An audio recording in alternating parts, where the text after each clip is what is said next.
ভাবতেই অবাক লাগে আমার সেই ছোট্ট সংসারটা আজ এত বড় হয়ে গেছে। আমরা দুইটা মানুষ আর ছিল ভালোবাসা, এটা দিয়ে শুরু করেছিলাম আমাদের সংসার। কাউকে বাসায় ডাকতে পারতাম না এই ভয়ে যে আসলে বসতে দেব কোথায় আর খেতে দিব কি। কিন্তু হাল্লা চাইলে কি না হয়। সময় পরিবর্তন হলো আর আমরাও ভালো থাকতে শুরু করলাম। তবে আলহামদুলিল্লাহ সবকিছুর জন্য আজ আমি পরিপূর্ণ।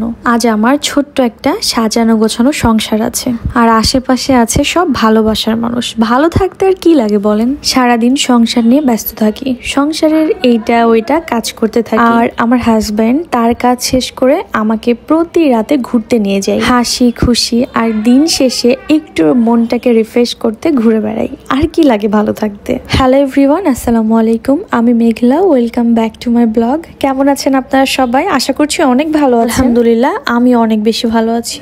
আজ এসেছিলাম বাজারে বাজার করতে, কারণ আমার বাসায় মেহমান আসতে চলেছে। আমার না সবাই আছে, কিন্তু একটা সময় সবাই থেকেও আমার কেউ ছিল। খুব মন খারাপ হতো যে আমার বাসায় কেউ আসে না, রান্না করে কাউকে খাওয়াতে পারি, সামনে বসিয়ে নিজের কষ্ট দুঃখগুলো শেয়ার করতে পারি। অনেক বেশি মন খারাপ হতো, কিন্তু সময়ের সাথে সাথে সবকিছু পরিবর্তন হয়েছে। আপনারা সব সময় আমাদের দুজনকেই দেখেছেন, এর বাইরে কোনো কিছুই আমি আপনাদেরকে দেখাইনি কখনো। কিন্তু কাল দেখাবো। কাল আমার শ্বশুর বাড়ির সবাই আমাদের বাসায় আসবে, আর তাদের সবার জন্যই এত এত আয়োজন করা আর এত এত বাজার করা। খুব ভয়ে ছিলাম এন্ড খুব টেনশন হচ্ছিল যে তাদেরকে ঠিকভাবে আপ্যায়ন করতে পারবো কিনা। এদিকে তো কাঁচামরিচের দাম শুনে আমি পুরাই অবাক। তাতে কি, দাম বেশি হলেও তো কিনে খেতে হবে, তাই না? তারপরে চলে আসলাম মাছের বাজারে। আর মাছের বাজারে আমার খুবই বিরক্ত লাগে, কারণ কাদা কাদা চারিদিকে, মাছের গন্ধ, এটা ওটা সবকিছু মিলিয়ে আমার একদমই ভালো লাগে না। কিন্তু বাজার করতে যেহেতু এসেছি,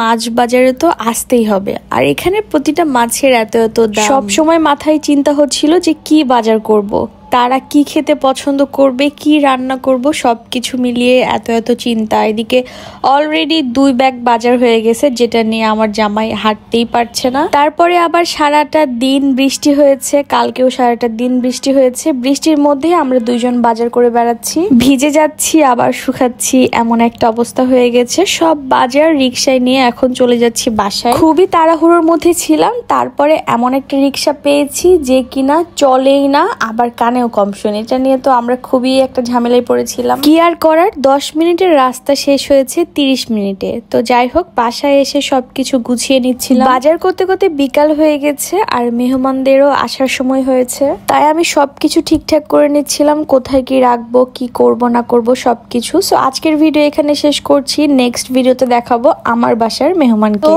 আজকের ভিডিও এখানে শেষ করছি, পরবর্তী কোনো ভিডিওতে আবার দেখা হয়ে যাবে। যারা আমার ভিডিওটা নতুন দেখছেন অবশ্যই লাইক কমেন্ট শেয়ার করে পাশে থাকবেন। আল্লাহ হাফিজ।